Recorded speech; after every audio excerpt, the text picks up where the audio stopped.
Hello and welcome. This is a computer programming video, and I got a program sent to me regarding Fibonacci calculator in a GUI format. This is a program which was sent to me, and I'm going to pronounce this last name probably wrong. Hossein family, I think, but H-O-S-E-I-N. I'll review this in a little bit because one thing I have never ever been able to do pretty much since day one is be good at graphical programming. I first started programming as I turned like 11 years old, and that was BASIC on the Commodore 64.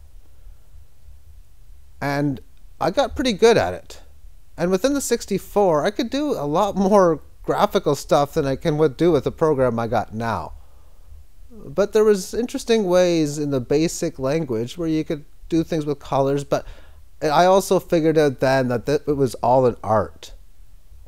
Just like regular drawing and that type of artistry, it is the same thing in computers, and I never had that art, will never have it, and I could never display it to such. But even on the mathematical level, like as shown on that, I could never even get into any kind of a GUI. Then in grade, I think it was 10, it might have been 11, either grade 10 or 11, I'm in a computer programming course in high school, and it was on some sort of PC. This is like 1991, so it's really early. And I did really well in it because I pretty much knew the basis towards the programming languages, because amongst all different languages, A equals A plus 1 is pretty much unique with every one of them. And I did very, very well, but there was no GUI involved.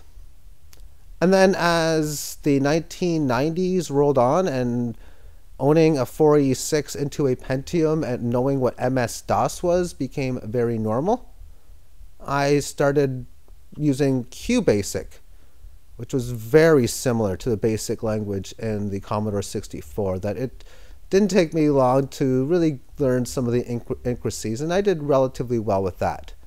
Then I went to college in computer programming, and it was Java. That didn't really go over too well. So anyway, flowchart. This is what I thought about, because I wanted to make a program. And what I did here, I have in this data move, and you see the spaces equals to that. It was just, this is actual results of 3 different cryptocurrency results: Litecoin, Dash, and voxels. And I thought, you know, it'd be a cool idea to make a little kind of game idea within it. So in here, this is what I would do. In one column, I would have data move, which is with a colon. I'd put the number 1 here and equals this number plus 1, and I would have this code in here. This number here was what the percentage was, and this was just to determine what the overall net move would be. This was not for the computer program. This was just to see what the overall percentage was. So if I'm just playing these codes, overall it would be a bull market because the 100 turned into 362. So if you just ran these randomly, you would always have a nut market. So I thought, hey, why don't I just do it if it's ever an extended level? Put a random number generator to lose 30 to 70% in one day. I'm thinking, but no, I got a better idea.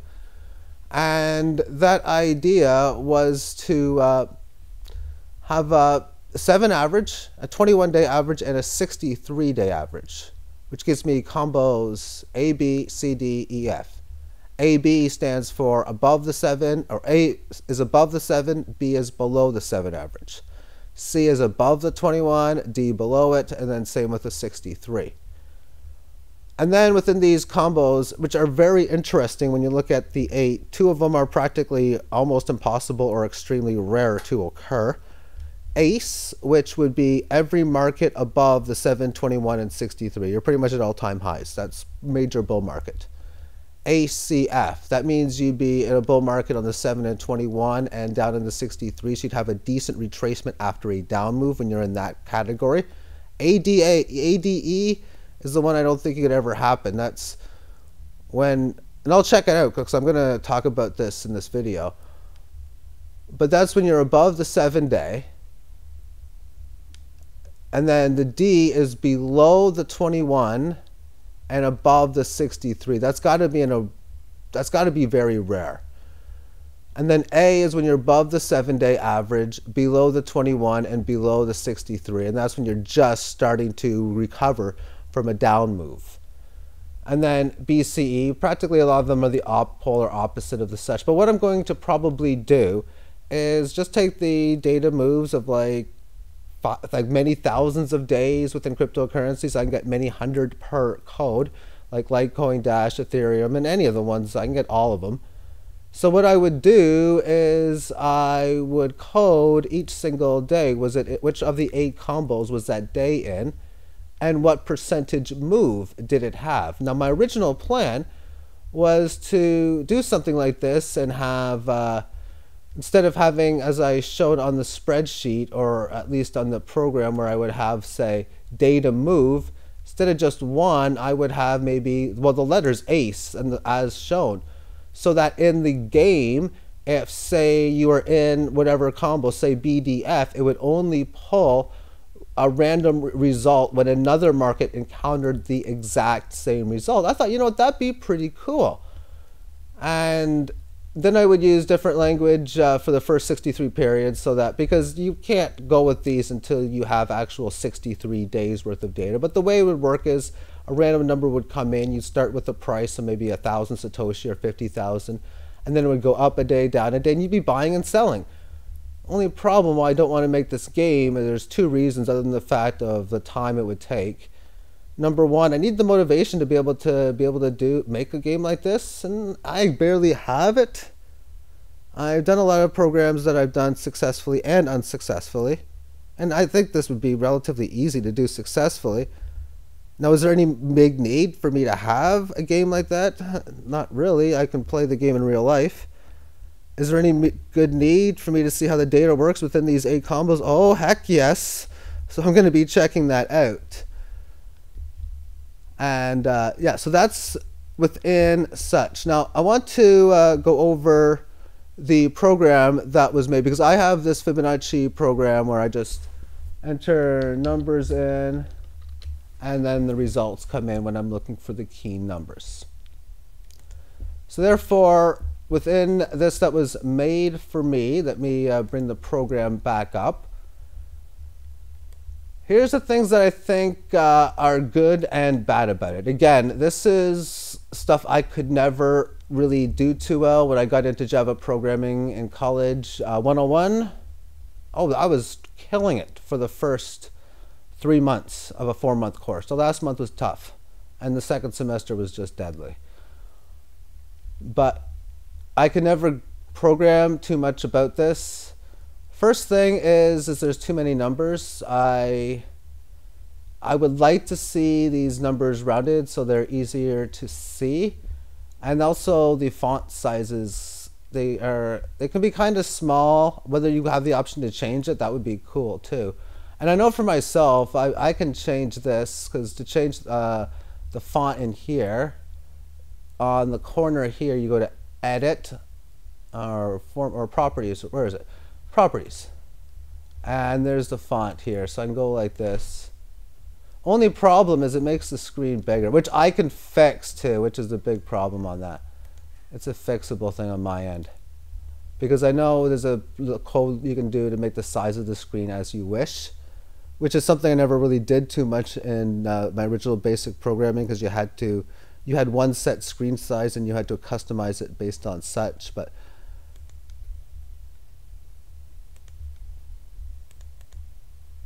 this is a good size for me. So the size, what I also did here too, I also had the exact same thing when I first did my copy, where I had 6 numbers straight like this. I didn't like that. So what I did is I put gap spaces in between each one. These are really the main 2 numbers, which is why I put them together. There are many times where I'm going to be looking for these, so I need to put them somewhere. And then the up target, down target, I just know are on the bottom. So that's how I got it set up. Also, something of note too, because the programming language to determine when a user puts in two numbers, it's very easy to for a computer to recognize which number is higher than the other. Instead of having low number and high number, just a place to put two numbers, because then it's just really easy that way. So yeah, so that's basically how. Now as far as all of these, this I found very interesting within the calculations. I'm guessing that this has like all of the small Fibonacci calculations that I've talked about before, which is pretty cool. Because the way I look at it is there's times when I do need to know a bunch of other Fibonacci numbers, and oftentimes I'll just go to a spreadsheet and calculate it as I may need to. But these are generally the only 6 numbers that I have ever really need to look at more times than not. And even these two it's mainly these two and these two. Sometimes in these ones here, and less times, of course, like the 15% and the 9% and all the other small ones. Of course, one subtract that being just as important. And then in the upper side Fibonacci, when you go more advanced with upside and downside Fibonacci, I'll use spreadsheets and such as well. So as far as what I'll be doing now is looking at different combos like this. So the idea would be to download about 10,000 plus days worth of data, or as many as I can get, of codes.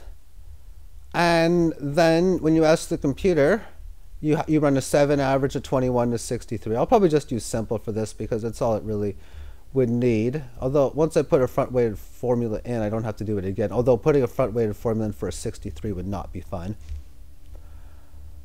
And then when you ask the computer, are you above, you ask them all the questions. If price is above the 7, above the 21, above the 63, then you get a check mark or yes for ACE. ACF, is it this, this, this, and this? If it is, then it gets a 1. That's what I would do with all the columns. And then I would then put what the percentage move on each one is, and then I can see how codes are more likely to react when they are in one of these particular patterns. So that's going to be next to my agenda for programming. And I'm definitely going to be doing it, and I'll probably get a lot of data by the end of the day. Because I'll be, this is something that could be beneficial for me when trying to analyze how I can, let's met different methods of profitability within the market, of course. Take care.